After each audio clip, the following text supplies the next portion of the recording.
నమస్తే. ప్రస్తుతం కొన్ని కీలకమైన అంశాలపైన చర్చించబోతున్నాం. అందులో మొట్టమొదటిది తల్లికి వందనం. ఈ పథకం ఎంత ప్రయారిటీ అనేది ప్రతి ఒక్కరికి తెలుసు. ఎందుకు అమ్మ ఒడి అని చెప్పేసి జగన్మోహన్ రెడ్డి గారు ఇంట్రడ్యూస్ చేసిన ఆ తదుపరి కూటమి ఒక హామీ ఇచ్చింది. ఇంట్లో ఎంతమంది విద్యార్థులు చదువుకుంటా ఉంటే వాళ్ళందరికీ కూడా అర్హులైన అందరికీ కూడా ఖచ్చితంగా ఆ యొక్క తల్లికి వందనం పథకం ద్వారా లబ్ధిదారులకు అందజేస్తామని చెప్పేసి అన్నదానికి ఇప్పుడు తల్లికి వందనం ఈరోజు జమ కాబోతూ ఉంది. అది ఒకటి. దీంతో పాటుగా ఇళ్ళు పేదలకి ప్రధానంగా మంగళగిరిలో కొన్ని దశాబ్దాలుగా పేదలు వాళ్ళ ఇళ్ళు పట్టాల కోసం ఎదురు చూస్తూ ఉన్నారు. సో ఈ క్రమంలో ఆ ఇళ్ళన్నీ కూడా పట్టాల పంపిణీదారుడు కార్యక్రమం నారా లోకేష్ గారు చేస్తూ ఉన్నారు. సో దీంతో పాటుగా మరో కీలకమైన అంశం, నిన్న ఢిల్లీలో మామూలుగా కాదు జంతర్ మంతర్ వద్ద ఉద్రిక్తమైన వాతావరణం. Cockroach Janata party. సో మరి ఈ కాక్రోచ్ జనతా పార్టీ ఏదైతే నీటి పరీక్షకి సంబంధించిన దాంట్లో కేంద్ర మంత్రి గారిని అంటే విద్యాశాఖ మంత్రిని రాజీనామా చేయాలని వాళ్ళ డిమాండ్ని నిన్న చివరికి ప్రతిపక్ష నాయకుడు అయినటువంటి రాహుల్ గాంధీ, ప్రియాంక గాంధీ వీళ్ళందరూ ఉవ్వెత్తున ప్రధాని మోదీ గారి నివాసాన్నే ముట్టడించడం అంటే అది మామూలు సెన్సేషన్ కాదు. అయితే మన ఆంధ్రప్రదేశ్కి వచ్చేసరికి మాజీ ముఖ్యమంత్రి జగన్మోహన్ రెడ్డి ఒకానొక సందర్భంలో ప్రెస్ మీట్లో నేను ఒక కాక్రోచ్నని చెప్పేసి అన్నారు. మరి నిన్న అక్కడ ఎందుకు కనిపించలేదు అనే ప్రశ్న ఉత్పన్నమవుతుంది కదా. వీటిపైన మనతో చర్చించడానికి తెలుగుదేశం పార్టీ రాష్ట్ర అధికార ప్రతినిధి రాజేష్ అప్సర్ గారు. అప్సర్ గారు నమస్తే అండి. నమస్కారం సార్, ముందుగా ఈ తల్లికి వందనం ఈ పథకంకి సంబంధించి దాని ఇంపార్టెన్స్ ఏంటి? ప్రజలు ఎదురు చూస్తూ ఉన్నారు. ప్రధానంగా అసలు సంక్షేమ పథకాలు లేవు, అన్ని ఉష్కాకి అయిపోయినాయి, సూపర్ 6 లేదు, సూపర్ 7 లేదు అని చెప్పేసి వాళ్ళు అన్నారు.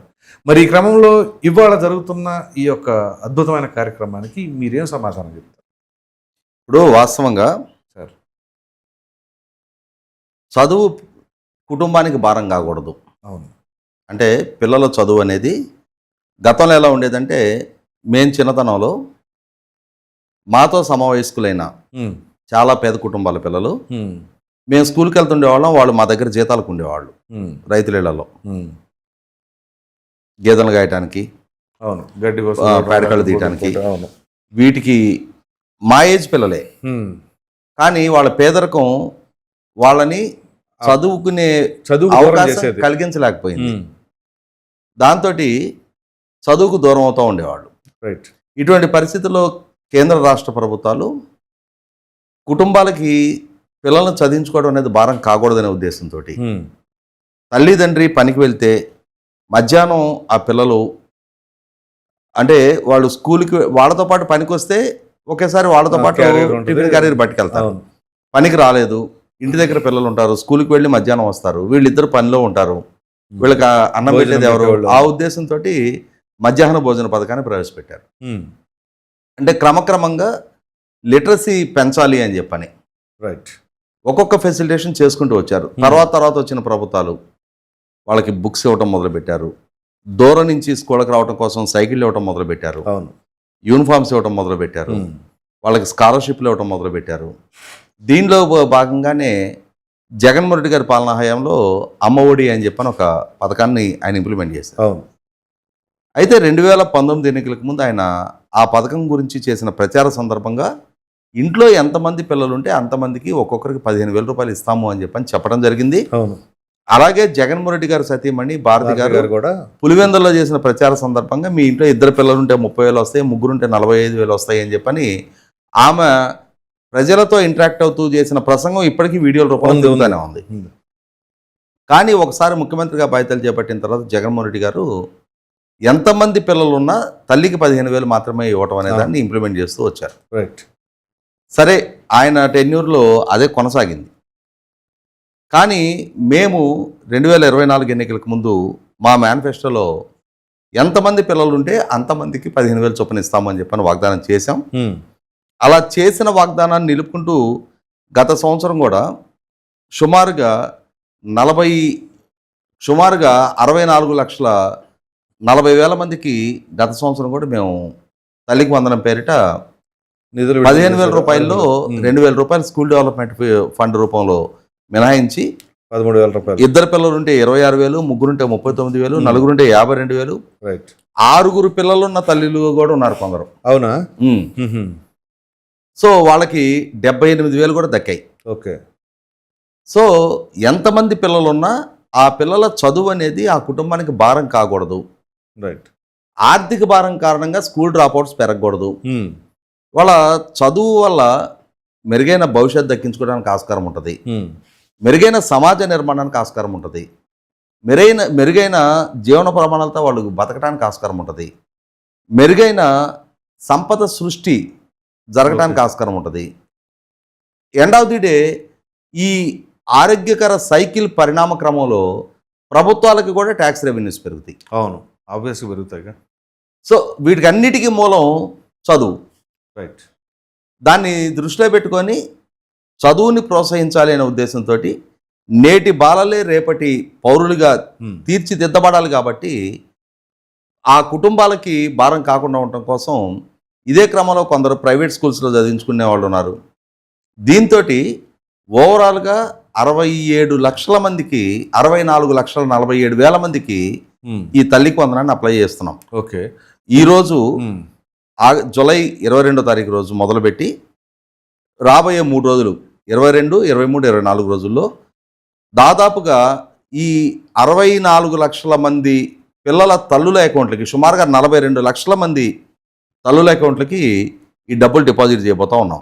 అయితే ఒక చిన్న ప్రశ్న అండి, ఈ అద్భుతమైన పథకంలో అర్హులైన వారికి కొంతమందికి శాంక్షన్ కాకపోవడం కానీ, అనర్హులైన వాళ్ళకి రావటం కానీ, ఇట్లాంటివి ఏమైనా స్క్రూటినీ చేశారా? ఇక్కడ ఒక విషయం చెప్తాను మీకు నేను. ఈరోజు అంటే second class to junior inter వరకు, second class to senior inter వరకు ఈరోజు ఈ 64,47,000 మందికి డిపాజిట్ అవుతాయి. ఇప్పుడు 1వ తరగతి జాయిన్ అవుతున్న పిల్లలు ఉన్నారు. వాళ్ళకి అడ్మిషన్ ప్రాసెస్ కంప్లీట్ అయ్యి వాళ్ళ తల్లుల అకౌంట్లు ఇవన్నీ యాడ్ అయ్యి ఈ కొత్త అడ్మిషన్ ప్రక్రియ ముగిసి వీళ్ళకి సంబంధించిన డేటా ప్రభుత్వానికి చేరాలి. ఓకే. రెండోది 10th క్లాస్ పూర్తయి జూనియర్ ఇంటర్లో అడ్మిషన్స్ తీసుకునే వాళ్ళు ఉన్నారు పిల్లలు. వాళ్ళది కూడా అడ్మిషన్ ప్రక్రియ మొత్తం పూర్తయిపోయి వాళ్ళకి సంబంధించిన డేటా కూడా ప్రభుత్వం దగ్గరకు చేరాల్సిన అవసరం ఉంటుంది. కాబట్టి 1వ తరగతి జూనియర్ ఇంటర్ పిల్లలని పూర్తి స్థాయి డేటా వచ్చిన తర్వాత వాళ్ళకి ఆగస్టు 31వ తారీఖు రోజు డిపాజిట్ చేయడం జరుగుద్ది. ఓకే. కానీ మిస్ అవడం అనేది ఉండదు. ఆల్రెడీ గత సంవత్సరం కూడా ఇదే ప్రక్రియ జరిగింది. 1వ తరగతి జూనియర్ ఇంటర్ పిల్లలు, ఎందుకంటే ఇప్పుడు 1వ తరగతి నుంచి సీనియర్ ఇంటర్ పిల్లల వరకు ఈ పథకాన్ని వర్తింపజేయడం అనేది లక్ష్యంగా నిర్దేశించుకున్నాం. కాబట్టి 1వ తరగతి ఇప్పుడు కొత్తగా పిల్లలు అడ్మిషన్స్ తీసుకుంటున్నారు కాబట్టి వాళ్ళ కేవైసీ అప్గ్రేడేషన్ కావాలి. ఈ ప్రాసెస్ అంతా జరగాలి. కాబట్టి బ్యాంక్ అకౌంట్, తల్లుల బ్యాంక్ అకౌంట్ లింకేజ్ కావాలి. ఈ డేటా ప్రభుత్వానికి చేరాల్సి ఉంది. కాబట్టి దానికి నెక్స్ట్ మంత్కి షెడ్యూల్ చేసుకున్నాం. అది గత సంవత్సరం కూడా అదే విధంగా అమలు చేసాం. అప్పుడు అంతిమ లబ్ధిదారులు నేను అనుకోవటం ఇప్పుడు 64 లక్షల మందికి అదనంగా ఇంకొక 3-4 లక్షల మంది అయినా సరే పెరుగుతారు. ఇదే సందర్భంలో మీరు చెప్పినట్టుగా కొన్ని సాంకేతిక పరమైన లోపాలు తలెత్తవచ్చు. కొంతమంది డేటా ప్రాపర్గా సబ్మిట్ చేసినా కూడా కొన్ని సందర్భాల్లో ఏదో ఒక రకమైన సాంకేతిక సమస్య కారణంగా కొంతమందికి ఇప్పుడు డిపాజిట్ కాకపోవచ్చు. అటువంటి వాళ్ళందరినీ కూడా మళ్ళీ ఇమ్మీడియట్గా గ్రీవెన్స్లో వాళ్ళకి సంబంధించిన ఫిర్యాదులు తీసుకొని ఎవరెవరికైతే జమ కాలేదో వాటిని మరొకసారి క్రాస్ చెక్ చేసుకొని అందరికీ వర్తింపజేయడం జరుగుద్ది. ఎవరైతే ఎలిజిబిలిటీ లిస్టుగా స్కూల్స్ నుంచి ఎంఈఓలకి, ఎంఈఓల నుంచి డిఈఓలకి, డిఈఓల నుంచి ప్రభుత్వానికి ఏ లిస్ట్ అయితే చేరుందో ఆ లిస్టులో ఉన్న ప్రతి ఒక్కరికి ఇక్కడ ఏమవుతుందంటే కొంతమంది ప్రభుత్వ ఉద్యోగుల పిల్లలు ఉంటారు, ప్రైవేట్ స్కూల్స్లో చదువుకునే వాళ్ళు ఉంటారు, కొంతమంది ఐటీ పరిధిలో ఉన్న పిల్లలు ఉంటారు. అటువంటి వాళ్ళకి ఈ పథకం వర్తించదు. కాబట్టి అర్హులైన ప్రతి ఒక్కరికి వర్తింపజేయడం జరుగుతుంది. ఎటువంటి దీంట్లో పార్టీ లైన్స్కే సంబంధం లేదు. అంటే వాళ్ళు చదువుకునే పిల్లల్ని పరిగణలోకి తీసుకుంటున్నాం. అపోహలో ఉన్న వాటికి చదువుకునే పిల్లల్ని పరిగణలోకి తీసుకుంటున్నాం. వాళ్ళ తల్లిదండ్రులకి రాజకీయపరమైన అఫిలియేషన్ ఉంటే అది వాళ్ళ ప్రైవేట్ అఫైర్. అది దానికి స్కూల్లో చదువుకునే పిల్లలకి రాజకీయాలను ఆపాదించి ఇక్కడ ఏదో మా అధికార కూటమికి సంబంధించిన పిల్లలకే వర్తింపజేయటం అనే ఆలోచన కానీ అటువంటి దురుద్దేశపరమైన ఉద్దేశాలు కానీ మా ప్రభుత్వానికి లేవు. కాబట్టి ఇక్కడ ఖచ్చితంగా ఎలా అయితే ఇప్పుడు ప్రతి నెల 1వ తారీఖు రోజు సామాజిక పెన్షన్లు అందజేస్తున్నాం. ఆ సామాజిక పెన్షన్ లబ్ధిదారుల్లో మా ప్రత్యర్థి పార్టీలకు సంబంధించిన లబ్ధిదారులు కూడా చాలా మంది ఉంటారు. కానీ అవి ఎలా అయితే ప్రభుత్వ పథకాలని ప్రజలందరికీ వర్తింపజేస్తామో అలాగే ఈ పథకాన్ని కూడా రాష్ట్రంలో ఆ అర్హులైన పిల్లలందరికీ వర్తింపజేయడం జరుగుతుంది తప్ప వాళ్ళ తల్లిదండ్రులకు ఉన్న రాజకీయపరమైన అఫిలియేషన్ అనేది అసలు అంటే ప్రస్తావనకే రాదు. Right sir. రెండోది ఇక్కడికి వచ్చేటప్పటికి ఏంటంటే ఇవాళ ఇలా పంపిణీ చేయటం ద్వారా సుమారుగా 10,200 కోట్ల రూపాయలకి పైగా ఈ ఒక్కరోజు అంటే ఈ 3 రోజుల్లో ప్రభుత్వ పరంగా డిపాజిట్ చేయబోతా ఉన్నాం. ఓకే. అంటే దీనివల్ల ఏమవుద్ది, ప్రైవేట్ స్కూల్స్లో చదువుకునే పిల్లలు ఎవరైనా ఉంటే వాళ్ళు ఫీజులు కట్టుకోవడానికి ఉపయోగపడుతుంది. లేదు అని అంటే నేను గడిచిన 4-5 రోజులుగా ఊర్లో ఉండొచ్చాను. ఊర్లో ఉండొస్తే అక్కడ వస్తున్న చర్చ ఏంటంటే చదువుకునే పిల్లలు కరెంటు పోయినప్పుడు కొంతమంది ఇళ్లలో ఇన్వర్టర్లు పెట్టుకున్నారు. రేపు మాకు తల్లికి వందనం డబ్బులు వస్తాయి కదా, ఇన్వర్టర్ పెట్టించండి అని చెప్పని తల్లిదండ్రులని డిమాండ్ చేస్తున్నారు పిల్లలు. అంటే పిల్లలలో అవేర్నెస్ పెరిగింది. రైట్. మెరుగైన సౌకర్యాలు ఆ కుటుంబాలు పొందగలుగుతా ఉన్నాయి. పర్చేసింగ్ కెపాసిటీ పెరుగుతుంది కుటుంబాల దగ్గర. దాంతో ఇవాళ ఒక సామాన్య కుటుంబీకుడికి ఒక పిల్లవాడు ఉన్నా 13,000 వస్తాయి, ఇద్దరు పిల్లలు ఉంటే 26,000 వస్తాయి. అంటే ఆన్ అండ్ యావరేజ్ ఒక పిల్లవాడికి 12 నెలలు ఒక సంవత్సరం అనుకుంటే 1,100 రూపాయలు పర్ మంత్ ఆ కుటుంబానికి ఆ పిల్లవాడు తను 2వ తరగతి 1వ తరగతి విద్యార్థిగా ఉండి ఆ కుటుంబానికి ఆదాయం సమకూరుస్తూ ఉన్నాడు. అంటే ఇవాళ గతంలో ఎందుకు పిల్లల్ని జీతాలకు పంపించేవాళ్ళు, వాళ్ళని పోషించడం భారం, రెండోది వాళ్ళ ఆదాయ వనరుగా కుటుంబానికి ఉపయోగపడతారు అని చెప్పని. ఇవాళ జరుగుతుంది అదే కదా. వీళ్ళని స్కూల్కి పంపించడం ద్వారా వాళ్ళ వల్ల ఆదాయం కోల్పోతున్నాము అన్న భావన కుటుంబాలకు తలెత్తదు. కాబట్టి ఖచ్చితంగా వీలైనంత మంది ఎక్కువ పిల్లల్ని స్కూళ్ళలో ఎన్రోల్ చేస్తారు. స్కూల్ డ్రాప్ అవుట్స్ అనేది 0 స్థాయికి తీసుకురావాలి. వీలైనంతగా ఇప్పటికే మనం లిటరసీ పర్సంటేజ్ పరంగా చూసుకుంటే ఆంధ్రప్రదేశ్ రాష్ట్రం ఇప్పటికీ కొంత వెనుకబాటుతనంతో ఉంది కేరళ రాష్ట్ర లాంటి రాష్ట్రాలతో పోల్చి చూసుకున్నప్పుడు. కాబట్టి అక్షరాస్యత రేటు పెరగాలి, చదువుకున్న మెరుగైన సమాజాన్ని నిర్మాణం జరగాలి. దానికి అనుగుణంగా ఈ విధమైన తోడ్పాటు ప్రభుత్వాల పరంగా కుటుంబాలకు అందించడం ద్వారా ఇక్కడ ఇంకోటి కూడా ఉంది. చంద్రబాబు నాయుడు గారు ఈ మధ్యకాలంలో పదే చెప్తా ఉన్నారు. అంటే డెమోగ్రాఫికల్ మేనేజ్మెంట్ గురించి అని చెప్పని. అంటే జనాభా ప్రస్తుతం ఉన్న జనాల రేటు కన్నా జనాల రేటు పెరగాల్సిన అవసరం ఉంది. కారణం ఏంటి అంటే ఇప్పుడున్న జనాల రేటు ప్రకారం చూసుకుంటే రాబోయే కొన్ని దశాబ్దాల్లో మన దగ్గర వృద్ధుల సంఖ్య ఎక్కువగా అవడానికి ఆస్కారం ఉంటుంది. పనిచేసే ఏజ్ గ్రూప్ ఉన్న వాళ్ళ సంఖ్య తగ్గుతుంది. ప్రస్తుతం భారతదేశ బలం యువత, కానీ ఈ యువత ఇంకొక 20-30 సంవత్సరాల తర్వాత వీళ్ళు కూడా వృద్ధులుగా మారుతారు. అంటే మళ్ళీ నెక్స్ట్ ఫాలో అప్ చూసుకుంటే అంటే తర్వాత వస్తున్న జనాల రేటుతో కంపేర్ చేసినప్పుడు ఈ రోజు ఉన్న స్థాయి యువత జనాభా ఆ రోజు ఉండదు. అలా ఇవాళ ఉన్న అడ్వాంటేజ్ ఏదైతే ఉందో ప్రపంచవ్యాప్తంగా పనిచేసే ఏజ్ గ్రూప్ జనాభా భారతదేశంలో ఉండటం వల్ల యూరోప్లో కానీ గల్ఫ్ కంట్రీస్లో కానీ అమెరికా లాంటి కంట్రీస్లో కానీ ఆస్ట్రేలియా లాంటి ప్రాంతాల్లో భారతీయులు మెరుగైన ఉపాధి అవకాశాలు దక్కించుకోగలుగుతూ ఉన్నారు. ఇవాళ యూరోప్ లాంటి దేశాల్లో జపాన్ లాంటి దేశాల్లో ఇప్పటికే బర్త్ రేటు తగ్గిపోవటం వలన అక్కడ వృద్ధుల జనాభా పెరుగుతూ ఉంది. అటువంటి పరిస్థితి నివారించబడాలి అని అంటే మనకు కూడా జనాభా పెరుగుదల అవసరము అని చెప్పని చంద్రబాబు నాయుడు గారు మాట్లాడుతుంటే ఆయన పదే ఆక్షేపించే వాళ్ళు ఆక్షేపిస్తూ ఉన్నారు. ఆయనని వ్యక్తిగతంగా టార్గెట్ చేసే వాళ్ళు చేస్తూ ఉన్నారు. కానీ వాస్తవంగా జనాభా పెరుగుదల జరగాల్సిన అవసరం ఉంది. అలా ఒకవేళ రేపటి రోజున పిల్లలు అధికంగా సంతానం కలిగినా కూడా అటువంటి సంతానాన్ని చదివించడం అనేది కుటుంబాలకు భారంగా కాకుండా చూడటంలో భాగంగా ప్రభుత్వ పరంగా ఒక సామాజిక బాధ్యతగా ప్రభుత్వ పరంగా ఈ విధమైన పథకాన్ని అమలు పరుస్తూ ఉన్నాం. గతంలో లాగా ఎంతమంది పిల్లలు ఉంటే అంతమందికి ఇస్తామని చెప్పి కుటుంబానికి మాత్రమే కుటుంబంలో ఒకరికి మాత్రమే దాన్ని వర్తింపజేసే విధంగా కాకుండా ఎంతమంది పిల్లలు ఉంటే అంతమందికి మేము వర్తింపజేస్తా ఉన్నాం. కాబట్టి ఇవాళ ప్రభుత్వ పరంగా మాకు సంవత్సరానికి 10,000 కోట్లకు పైగా ఖర్చు పెట్టడం అనేది చాలా పెద్ద భారం. అది అయినా సరే ఒక భవిష్యత్తు తర నిర్మాణంలో భాగంగా అంటే మానవ వనరుల్ని అభివృద్ధి చేయడంలో భాగంగా మేము ఈ పెట్టుబడి పెడుతున్నాం. దీన్ని ఇన్వెస్ట్మెంట్గా భావిస్తున్నాం. మేము ఇదేదో చారిటీగా వాళ్ళకి ఏదో ఒక సంక్షేమ పథకాన్ని మేము అందజేస్తున్నామని కాకుండా ఒక భవిష్యత్తు తర నిర్మాణం కోసం మేము పెడుతున్న పెట్టుబడిగా దీన్ని భావిస్తా ఉన్నాం. రైట్. ఇక దాని తర్వాత నారా లోకేష్ గారు ఒక పక్కన తండ్రి ఏమో తల్లికి వందనం అంటున్నారు, ఇప్పటికేమో పేదలకి ఇళ్ల పట్టాల పంపిణీ కార్యక్రమం, దాన్ని ఎలా చూడాలంటారు? అంటే ఇక్కడ గమనించుకోవాల్సింది ఏంటంటే చంద్రబాబు నాయుడు గారు అంటమే కాదు, ఐటీ అండ్ హెచ్ఆర్డి మినిస్టర్, మానవ వనరుల శాఖ మంత్రిగా కూడా లోకేష్ గారే ఉన్నారు, విద్యాశాఖ మంత్రిగా ఆయనే ఉన్నారు. కాబట్టి ఇవాళ ఆయన శాఖకి సంబంధించి విద్యాశాఖ మంత్రిగా తన విభాగంలో చదువుకుంటున్న పిల్లలకు అందజేస్తున్న లబ్ధిగానే చూడాలి. కాబట్టి ఇక్కడ ఈ రోజు 2 పథకాల విషయంలో కూడా లోకేష్ గారు డైరెక్ట్ గా లింకప్ అయి ఉన్నారు, డైరెక్ట్ గా అటాచ్ అయ్యి ఉన్నారు. ఇక మీరు ప్రస్తావించిన మంగళగిరి నియోజకవర్గ పరిధిలో నిన్న ఈ రోజు 2వ విడత ఇళ్ల పట్టాల పంపిణీ. వాస్తవంగా గమనించుకుంటే ఇప్పుడు అంటే సొంతింటి కళ అనేది ఎవరి స్థాయిలో వాళ్ళకి ప్రతి ఒక్కళ్ళకి ఉండే కళ. 23 సంవత్సరాలకు నేను హైదరాబాద్లో ఉంటున్నా, నేను ఇప్పటికి అద్దెంట్లోనే ఉంటున్నా, నాకు కూడా ఉంటది ఏదో ఒక రోజు నేను కూడా ఒక సొంతిల్లు అమర్చుకోవాలి అని చెప్పి కోరుకుంటుంది. అది సొంతిల్లు కలిగి ఉండటం అనే ఆ కళని సాకారం చేస్తున్న నాయకుడైనా పాలకుడైనా ప్రభుత్వం అయినా సరే ఖచ్చితంగా జీవితకాలం ప్రజలు గుర్తుంచుకుంటారు. మీరు గమనించుకుంటే చాలా సంవత్సరాల వరకు కాంగ్రెస్ పార్టీకి పేదలు ఓట్ బ్యాంక్ గా పరిగణించబడేవాళ్ళు. కారణం ఏంటి అంటే ఆ రోజుల్లో ఇందిరాగాంధీ గారు ప్రధానమంత్రిగా ఉన్న రోజుల్లో రాష్ట్రంలో కాంగ్రెస్ ప్రభుత్వాలు కొనసాగిన సందర్భాల్లో ఆనాడు తలా ఒక 3 సెంట్లు ఇళ్ల స్థలం వాళ్ళు పూరిలైనా సరే నిర్మాణం చేసుకోవడానికి ప్రభుత్వ పరంగా వాళ్ళకి సహాయం చేసేవాళ్ళు.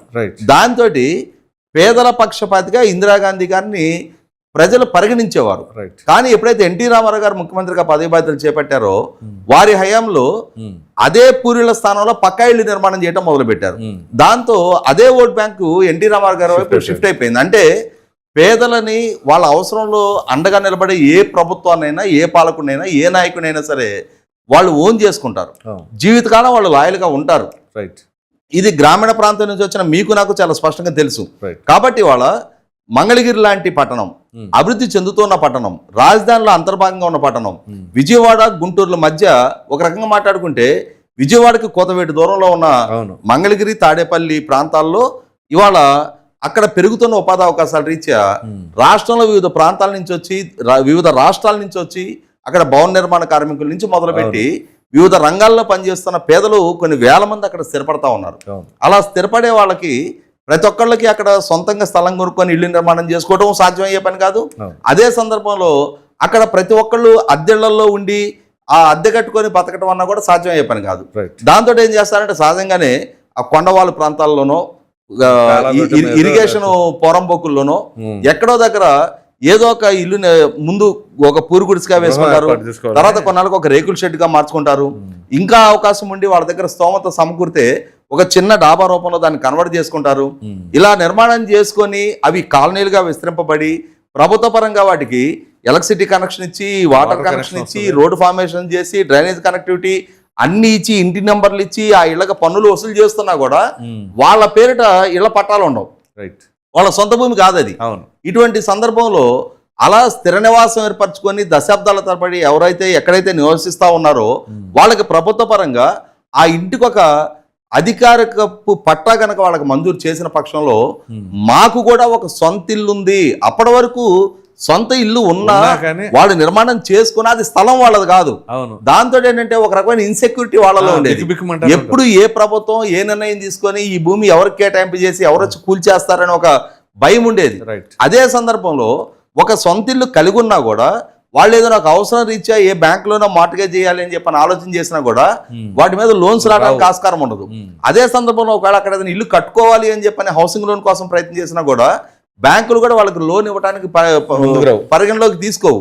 కాబట్టి ఏంటంటే ఇటువంటి పరిస్థితుల్లో ఆ ఇంటి స్థలం వాళ్ళ కబ్జాలో ఉన్న అది 60 గజాల 100 గజాల 150 గజాల ఎంతైనా సరే వాళ్ళు ఇల్లు నిర్మాణం చేసుకొని వాళ్ళు వాళ్ళ కుటుంబ సభ్యులు నివసిస్తున్న ప్రాంతానికి ప్రభుత్వ పరంగా ఒక పట్టా కనుక వాళ్ళకి మంజూరు చేసినప్పుడు ఒక జీవితకాలం వాళ్ళు అది గుర్తుంచుకుంటారు. కారణం ఏంటి అంటే అసలు సిస్సలు సొంతింటి కళ సాకారం అయిన నిర్ణయం అది. 2019 ఎన్నికలకు ముందు చూసాం మనం. ఆ రోజు ఆళ్ల రామకృష్ణారెడ్డి ఇలా నిర్మాణం చేసుకొని ఇలా నివసిస్తున్న ప్రతి అంటే పోరంబోకుల్లో ఇల్లు నిర్మాణం చేసుకున్న వాళ్ళందరికీ ఇళ్ల పట్టాలు ఏర్పాటు చేస్తామని చెప్పాడు. అదే సందర్భంలో లోకేష్ కనుక గెలిచిన పక్షంలో మీ ఇళ్ళని కూల్చేస్తాడని కూడా ఆ రోజుల్లో ప్రచారం చేశాడు. ఆ రోజు ఏ కారణమైనా సరే 5,000 ఓట్ల తేడాతోటి లోకేష్ ఓడిపోవడం జరిగింది. గెలిచిన ఆళ్ల రామకృష్ణారెడ్డి వాళ్ళకి 5 సంవత్సరాల తన పాలనా హయాంలో తమ ప్రభుత్వం కొనసాగిన సందర్భంలో ఆ ఇళ్ల పట్టాలు ఇవ్వకపోగా కొన్ని ప్రాంతాల్లో రోడ్డు విస్తరణ పేరుతో ఇంకో కారణంతో ఆయన నియోజకవర్గ పరిధిలోనే చాలా ఇళ్ళు కూల్చేయడం జరిగింది. అవును. అన్నిటికన్నా విచిత్రమైన అంశం ఏంటి అంటే దశాబ్దాల తరబడి అమరా కాలనీ పేరిట ఇళ్ల నిర్మాణం చేసుకొని అక్కడ నివాసం ఉంటున్న పేదలని జగన్మోహన్ రెడ్డి గారు 2018లో అక్కడ ఇల్లు నిర్మాణం చేసుకొని నా ఇంటికి రక్షణ పేరిట వీళ్ళందరూ అడ్డము అని చెప్పని 2019లో తాను ముఖ్యమంత్రి కాగానే తన అధికార బలంతో ఆ పేదల ఇళ్ళు మొత్తం కూల్చేసి వాళ్ళ ఇళ్ల మీదకి బుల్డోజర్లను పంపించి రాత్రికి రాత్రి వాళ్ళని ఖాళీ చేయించి వాళ్ళని వేరే ప్రాంతాలకు తరిమేసిన నేపథ్యం చూసాం మనం. అంటే ఇల్లు కూల్చివేతలు చూసాం, ఇల్లు రెగ్యులరైజ్ చేస్తాము, ఇంటి పట్టాలు ఇస్తానని చెప్పని మోసం చేసిన వాళ్ళని చూసాం. ఇటువంటి పరిస్థితుల్లో 2024 ఎన్నికల్లో అదే ఆళ్ల రామకృష్ణారెడ్డిని కాదు అని చెప్పని, అంటే ఆళ్ల రామకృష్ణారెడ్డికి అభ్యర్థిత్వం ఇవ్వకపోయినా సరే ఒకసారి ఓడించిన లోకేష్ని 2024 ఎన్నికల్లో 91,000కు పైగా ఓట్ల మెజార్టీతో మంగళగిరి ప్రజలు గెలిపించారు. అలా గెలిపించిన క్రమంలో లోకేష్ కూడా 2024 ఎన్నికల్లో తమను గనక గెలిపించిన పక్షంలో ఈ ఇళ్ల మొత్తానికి పట్టాలు ఇస్తామని చెప్పారు. ఆ చెప్పిన దానిలో భాగంగానే 2024 జూన్ 12న ప్రభుత్వం పదవి బాధ్యతలు చేపడితే గడిచిన సంవత్సరం అలాగే ఈ సంవత్సరం 2 సార్లుగా ఒక్కొక్కసారి 3,000 మందికి పైగా వాళ్ళకి సొంత ఇంటి పట్టాలు తానే స్వయంగా వాళ్ళందరినీ ఆహ్వానించి ఒక పండగ వాతావరణంలో వాళ్ళందరికీ దంపతులకి అంటే కొత్త బట్టలు పెట్టి వాళ్ళకి భోజనం పెట్టి వాళ్ళ ఇంటి పట్టాలు ఇచ్చి పంపిస్తున్న తీరు నిన్న చూసాం మనం. అంటే ఒక పండగ వాతావరణంలో అందరూ వాళ్ళకు కూడా కొత్త బట్టలు కట్టుకొని రెడీ అయ్యి వచ్చి అక్కడ లోకేష్ ద్వారా పెట్టబడిన బట్టలతో పాటుగా ఇంటి పట్ట తీసుకొని వాళ్ళ సంతోషాన్ని వ్యక్తం చేస్తూ మీడియాతో మాట్లాడుతూ గడిచిన జగన్మోహన్ రెడ్డి పాలనా హయానికి ఈనాడు ఎన్డీఏ కూటమి ప్రభుత్వం బాధ్యతలు చేపట్టిన తర్వాత 2 దఫాలుగా 6,000 మందికి ఆ సొంతింటి పట్టా ఇచ్చిన నేపథ్యంలో మాకు పూర్తి స్థాయి హక్కుతోటి మాకు ఈరోజు ఒక ఇల్లు సమకూరింది, మేము ఇప్పుడు మా ఇంటి గురించిన భద్రత అంటే ఆ ఇండ్లు కూల్చేస్తారమనే అభద్రతా భావం నుంచి మాకు ఒక సొంత ఇల్లు కలిగి ఉన్నామనే ఒక భద్రతతో మేము ఈరోజు ఉన్నాము అని చెప్పని ఆ లబ్ధారులందరూ కూడా సంతోషం వ్యక్తం చేస్తానని తీరు కూడా చూస్తున్నాం మనం. కాబట్టి ఇక్కడ మాట తప్పిన వాళ్ళకి మాట నిలబెట్టుకున్న వాళ్ళకి మధ్య ఉన్న వ్యత్యాసాన్ని మంగళగిరి ప్రజలు కూడా ఇంత మెజార్టీతో లోకేష్ని గెలిపించి మా నమ్మకాన్ని వాళ్ళ లోకేష్ కూడా మేము గెలిపించిన మా నమ్మకాన్ని లోకేష్ కూడా నిలబెట్టుకొని మాకు ఈ స్థాయి ప్రయోజనం చేకూర్చినందుకు జీవితకాలం మాకు లోకేషే మా ఎమ్మెల్యేగా నెగ్గించుకుంటాము, ఈయన మాకు ఎమ్మెల్యేగా కొనసాగాలి అని చెప్పని నేను వాళ్ళందరూ మీడియాతో కూడా వాళ్ళ అభిప్రాయం వ్యక్తం చేస్తూ ఉన్నారు. సరే, ఆ తర్వాత ఢిల్లీలో జంతర్ మంతర్లో మీరు గమనించి ఉంటారు, గత 2 రోజులుగా మామూలుగా లేదు, ఉద్రిక్తమైన వాతావరణం. ఏకంగా నిన్నైతే ప్రతిపక్ష నాయకుడైన రాహుల్ గాంధీ ప్రధాని మోదీ గారిని ఇంటి ముట్టడి చేయటం. మరి ఇటువంటి క్రమంలో మరి నేను ఒక కాక్రోచ్ నేనని చెప్పేసి అన్న మన మాజీ ముఖ్యమంత్రి ఏమయ్యారు అనే ప్రశ్న కూడా ఉత్పన్నమవుతుంది. దానికి మీరేమంటారు? అంటే ఇక్కడ వాస్తవంగా కాక్రోచ్ జనతా పార్టీ వాళ్ళ పిల్లల ఏజ్ గ్రూప్ చూస్తే ఒక తండ్రిగా నాకు నా పిల్లలు గుర్తొస్తారు. ఓకే. ఎందుకంటే నాకు ఒక 29 సంవత్సరాల వయసులో ఉండి ఢిల్లీ యూనివర్సిటీలో ఎంబీఏ చేసిన కొడుకున్నాడు. ఇంకొక 26 సంవత్సరాల వయసులో ఉండి నల్సార్లా యూనివర్సిటీ నుంచి లా చేసిన కొడుకున్నాడు. ఆ చదువులు చదువుకోవడానికి ఆ పిల్లలు పడే తాపత్రయం, ఆ కాంపిటేటివ్ ఎగ్జామ్స్కి వాళ్ళు ప్రిపేర్ అయ్యే తీరు, దానికి వాళ్ళు స్పెండ్ చేసే టైము, ఇటువంటి పరీక్షలకి సన్నద్ధం అయ్యి ఆ పరీక్షలు రాసిన క్రమంలో అంటే మా పిల్లలకి పేపర్ లీక్ లాంటి పరిస్థితులు తలెత్తలేదు కాబట్టి ఓకే. కానీ నీట్ లాంటి పరీక్ష 23 లక్షల మంది పిల్లలు, నేను ఎందుకు చెప్తున్నానంటే 1987లో మా తమ్ముడు ఎంసెట్లో తను ర్యాంక్ తెచ్చుకొని ఇంజనీరింగ్లో చేరాడు. ఆ టైంలో తను అంటే ఇవాళ ఉన్న కాలేజీలు కూడా లేవు. జిల్లాకి 2 ఉమ్మడి రాష్ట్రం మొత్తం మీద 23 జిల్లాల మీద కలిపి 5 కాలేజీలు కూడా లేవు. ఓకే. యూనివర్సిటీ క్యాంపస్లతో కలుపుకొని. ఓకే. 1999లో చంద్రబాబు నాయుడు గారు 2వ ముఖ్యమంత్రి అయ్యే నాటికి 38 కాలేజీలు ఉన్నాయి మొత్తం ఉమ్మడి రాష్ట్రంలో.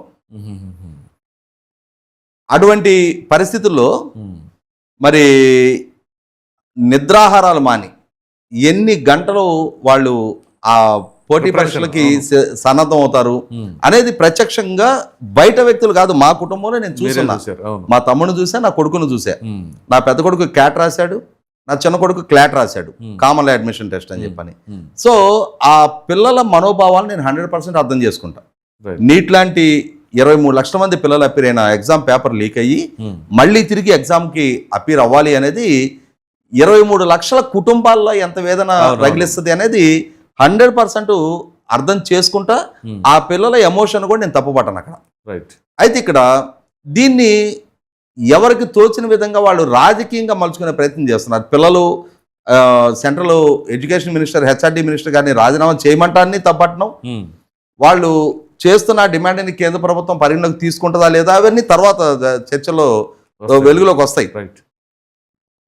కానీ వాళ్ళు మీరు ప్రస్తావించిన రీసెంట్గా పెట్టిన ప్రెస్ మీట్లో జగన్మోహన్ రెడ్డి నేను కూడా ఒక కాక్రోచ్నే అని చెప్పిన తీరు, మరి నిజంగానే మీరు కాక్రోచే అనుకుందాం. ఇప్పుడు ఈ పర్టికులర్ ఇష్యూ మీద మీ స్టాండ్ ఏంటి? ఇవాళ పిల్లలకు మద్దతుగా నిలుస్తున్నారా? మీ పార్టీ కూడా 4 లోక్సభ సభ్యులు ఉన్నారు కదా, మరి కొందరు రాజ్యసభ సభ్యులు ఉన్నారు కదా, మరి వాళ్ళ ఇండి కూటమి ప్రభుత్వం మీద పెడుతున్న ఒత్తిడిలో మీరు కూడా భాగస్వాములు అవడానికి సిద్ధంగా ఉన్నారా? లేదు, మేము తటస్థంగా ఉన్నాం. అంటే ఇక్కడ ఏదో ప్రచారం కోసం కాక్రోచ్ అనే పేరు వాడుకోవటం కాదు. ఎక్కడ ఏ రోడ్డు దగ్గర పాట ఆ రోడ్డు దగ్గర పాడినట్టుగా కాక్రోచ్ అనే దానికి కొంచెం పాపులారిటీ వస్తుంది కాబట్టి నేను కాక్రోచ్ అంటే ఇప్పుడు నేను చూస్తున్నాం. మనం దశాబ్దాల తరబడి క్రియాశీలక రాజకీయాల్లో ఉండి వివిధ సందర్భాల్లో వివిధ హోదాలు పదవులు అనుభవించి వాళ్ళ పాలనాహయంలో కూడా ఇటువంటి లీకులు లాంటివి జరిగిన దాన్ని ఇగ్నోర్ చేసి దాన్ని వెలుగులోకి చర్చనీయాంశం కానికుండా చేసి ఇప్పుడు ఈ పిల్లలకు మద్దతుగా వెళ్ళి మాట్లాడుతున్న దశాబ్దాల తరబడి రాజకీయాల్లో ఉన్న సీజన్డ్ పాలిటీషియన్స్ చాలా మంది ఉన్నారు. అంటే మరి వాళ్ళ పాలనాహయంలో ఇటువంటివి జరిగినప్పుడు వీళ్ళే నైతిక బాధ్యత తీసుకున్నారు అనే ప్రశ్న లేవనెత్తితే దానికి సమాధానం వాళ్ళ దగ్గర ఉండదు. అంటే రాజకీయంగా ఇప్పుడు ఈ పిల్లల పేరిట ఎమోషన్ ఫ్లేరప్ అవుతుంది కాబట్టి దీంట్లో మనం కూడా భాగస్వాములు అయితే ఎంతో కొంత క్రెడిబిలిటీ మనకు కూడా ఆపాదించబడుతుంది కదా అని చెప్పని రాజకీయంగా దాన్ని వాడుకోవాలని చెప్పని చేసే ప్రయత్నాలు కొందరం చూస్తున్నాం మనం. మరి అదే సందర్భంలో ఈ కాక్రోచ్ అనే పదం ఇప్పుడు దేశవ్యాప్తంగా చర్చనీయాంశంగా మారుతుంది కాబట్టి కొత్త తరం యువతకి, కొత్త తరం విద్యార్థులకి ప్రాతినిధ్యంగా ఆ పదాన్ని మెన్షన్ చేస్తున్నారు కాబట్టి నేను కూడా కొత్త తరం యువకుడినే అని చెప్పని చూపించుకున్న క్రమంలో జగన్మోహన్ రెడ్డి 54 సంవత్సరాల యువకుడు ఆయన ఇక నేను కూడా కాక్రోచ్ అని చెప్పని ప్రస్తావిస్తా ఉన్నాడు. కాబట్టి ఏంటంటే మనకు తెలుసు జగన్మోహన్ రెడ్డికి ఎంతసేపటికి తాను చిన్నపిల్లాడిని, నేను మీ ఇంటి పిల్లవాడిని అని చెప్పని చెప్పుకునే తాపత్రయం, నేను మీ బిడ్డని అని చెప్పని చెప్తుంటాడు. అదే సందర్భంలో రీసెంట్గా మత్స్యకారుల పరామర్శ సందర్భంగా కూడా చూశాను నేను. ఆయన మీసాలు కూడా బాగా నీట్గా ట్రిమ్ చేసి అంటే చాలా చిన్న వయసు వాడిని అన్నట్టుగా చూపించుకునే క్రమం ఒక్కొక్కరికి ఒక ఇంట్రెస్ట్ ఉంటుందిలే కానీ అంటే అట్లా చూపించుకునే ప్రయత్నాన్ని కూడా చూస్తా ఉన్నాం. కాబట్టి నేను కొత్త జనరేషన్ యువతకి ప్రతినిధిని అని చెప్పని చెప్పుకునే జగన్మోహన్ రెడ్డి 2019 నాడు ఆ రోజు యోబేరి అని చెప్పని యూనివర్సిటీలు కాలేజీలు చుట్టూ తిరిగి సదస్సులు ఏర్పాటు చేసి యువతను ఆకట్టుకున్నాడు. 2019 అతని గెలుపులో యువత చాలా కీలక భూమిక పోషించారు. కానీ ఒక్కసారి పాలకుడిగా బాధ్యతలు చేపట్టిన తర్వాత ఆయన పాలన, ఆయన ప్రత్యేక హోదా సాధన విషయంలో ఏమైంది, మెగా డిఎస్సి నిర్వహణ విషయంలో ఏమైంది, జాబ్ క్యాలెండర్ అమలు పరచడంలో ఏమైంది అనేది యువతకు ఒక స్పష్టత ఉంది. కాబట్టి లక్షలాదిగా రాష్ట్రం నుంచి గ్రాడ్యుయేట్ అయ్యి వచ్చే యువత ఏ విధమైన ఉపాధి అవకాశాలు ఆయన పాలనాహయంలో పొందగలిగారు అనేది ఒక స్పష్టత ఉంది. కాబట్టి 2024 ఎన్నికల్లో ఆయన ఎక్కడ కూర్చోబెట్టారు అక్కడ యువతే ప్రధానంగా బాధ్యత తీసుకొని కూర్చోబెట్టారు. కానీ జగన్మోహన్ రెడ్డి మాత్రం ఏదో ఒక రకంగా యువతను ఆకట్టుకునే ప్రయత్నం చేస్తూ ఉన్నాడు. ఈ ఆకట్టుకునే ప్రయత్నంలో భాగంగానే రీసెంట్గా కాక్రోచ్ అని చెప్పని ప్రస్తావించిన జగన్మోహన్ రెడ్డి అసలు సిసలు కాక్రోచ్ జనతా పార్టీ ఉద్యమ పాట పట్టేటప్పటికి మాత్రం పత్త లేకుండా పోయాడు. అక్కడ ఉంటే ఏమయ్యేదంటారు? అంటే సమస్య లేదు. ఆయన ఈరోజు అంటే ఎన్నికలలో భారతీయ జనతా పార్టీతో విభేదించి పోటీ చేసిన ఇవాళ నరేంద్ర మోడీ గారి నాయకత్వంలో ఉన్న మా ప్రభుత్వానికి ఈనాడు గతంలో కూడా ఆఖరికి 2014-19 మధ్య కానీ 19-24 మధ్య కానీ 24 తర్వాత కూడా మా ప్రభుత్వానికి వ్యతిరేకంగా ఆయన ఏ రోజు గళమెత్తడు, ఎత్తే సాహసం కూడా చేయలేడు. ఊహలో కూడా మనం అనుకోలేము.